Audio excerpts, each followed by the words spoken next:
ഞാൻ പറഞ്ഞു കൊടുത്തോളാം. അതുവരെ മോളിവിടെ ഉണ്ടാവരുത്. ഞാൻ പിന്നെ എങ്ങോട്ട് പോവാനാ? മോളെ വീട്ടിലേക്ക് പോ. ഇനി അതല്ല, നാട്ടിൻ പുറത്ത് മോളുടെ ഏതെങ്കിലും ബന്ധുക്കളുടെ വീട്ടിലേക്ക് പോവാണെങ്കിൽ അങ്ങോട്ട് പോ. സൂര്യ സാറ് മോളെ അന്വേഷിച്ച് അങ്ങോട്ട് വന്നോളൂ. അല്ലാതെ ഇവരെ ഏൽപ്പിക്കുന്ന ആളുടെ കയ്യിൽ പെട്ടുപോയാൽ മോള് ജീവനോടെ ഉണ്ടാവുമെന്ന് രാജുവേട്ടന് ഒരു ഉറപ്പുമില്ല.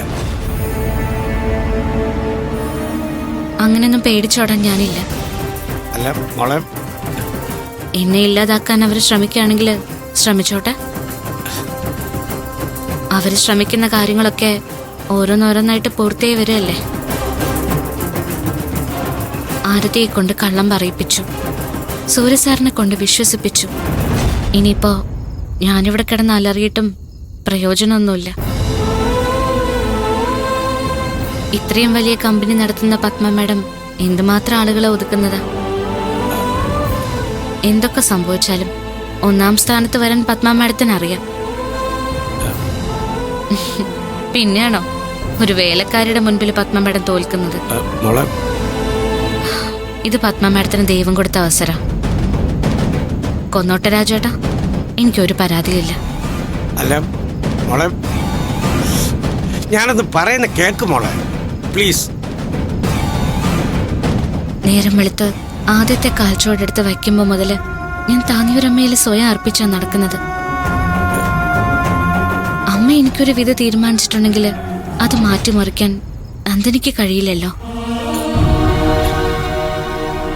ഏതെങ്കിലും ഭ്രാന്താശുപത്രിയുടെ മൂലയില് ഒരിരട്ടില് ഇവര് തീരുമാനിക്കുന്ന ഒരു മരണമാണ് എന്റെ യോഗമെങ്കില് അത് നടക്കും.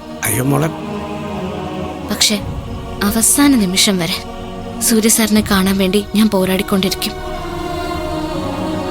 ഇവിടെ തന്നെ കാത്തിരിക്കും.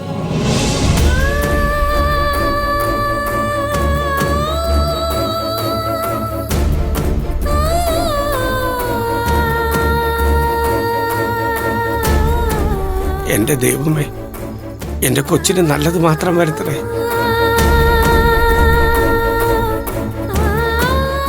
അവര് ചെയ്യാൻ പോകുന്ന ഒരു കാര്യവും ഫലിക്കില്ലേ ദൈവമേ. ഈശ്വര,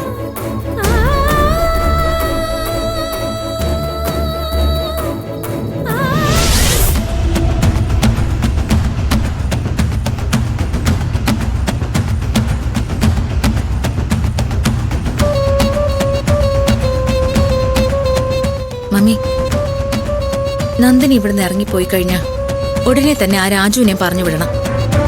അല്ലെങ്കിൽ നടന്നതൊക്കെ സൂര്യയുടെ അവൻ പറയും. അവനെ പറഞ്ഞു വിടാന്നുള്ളത് എളുപ്പമുള്ള കാര്യാ. പക്ഷെ അങ്ങനെ വെറുതെ ഇറക്കി വിട്ടിട്ട് കാര്യമുണ്ടോ? അത് ശരിയാ ആന്റി. കൊടുക്കാനുള്ള ശമ്പളവും കൊടുത്ത് നീ പൊക്കോ എന്ന് പറഞ്ഞാ അവൻ പോകേണ്ടവൻ തന്നെ. പക്ഷെ പുറത്തേക്ക് ചെന്ന് കഴിയുമ്പോ ഇവന്റെയൊക്കെ സ്വഭാവം മാറും. അങ്കിളിന്റെയും സൂര്യയുടെ നമ്പരൊക്കെ അവന്റെ കയ്യിലുണ്ട്. പിന്നെ നമ്മുടെയൊക്കെ മുന്നിൽ ഒച്ചാനിച്ച് നിൽക്കും പോലെ ആയിരിക്കില്ല സ്വന്തം നാട്ടിലെത്തുമ്പോ ഇവന്റെയൊക്കെ സ്വഭാവം. അതെല്ലാം എനിക്കറിയാം വിജയ്.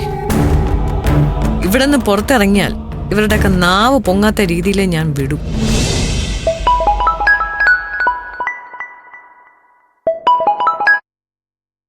ഹലോ, എവിടെ എത്തി നിങ്ങള്? നേരെ ഇങ്ങോട്ട് പോന്നാ മതി. പിന്നെ ഞാൻ പറഞ്ഞൊക്കെ ഓർമ്മയുണ്ടല്ലോ അല്ലേ?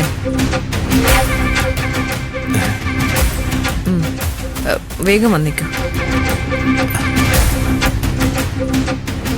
ആരാ മമ്മി വരുന്നേ? അവളെ കൊണ്ടുപോകാനുള്ള ആളുകളാ. അപ്പോ ആന്റി നേരത്തെ പറഞ്ഞത്? ഇന്ന് രാത്രി കൊണ്ട് എല്ലാം അവസാനിക്കണം. വരുന്ന ആൾക്കാര് അത്ര നിസ്സാരക്കാരല്ല.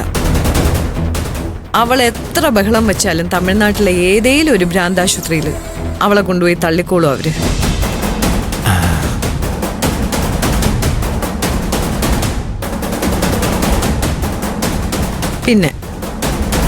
പിന്നെ അങ്ങനെ ഒരുത്തി ഈ ഭൂമുഖത്ത് ജീവിച്ചിരിപ്പുണ്ടെന്ന് ആരും അറിയില്ല. സത്യത്തിൽ ഇപ്പോഴാ മമ്മി ജീവിതത്തിനൊരു ത്രില്ലായത്. ദേ ഇതെല്ലാം കൂടി കാണുന്ന കാഴ്ച ആലോചിക്കുമ്പോഴേ എന്റെ ശരീരം അങ്ങ് കോരിത്തരിക്കുക.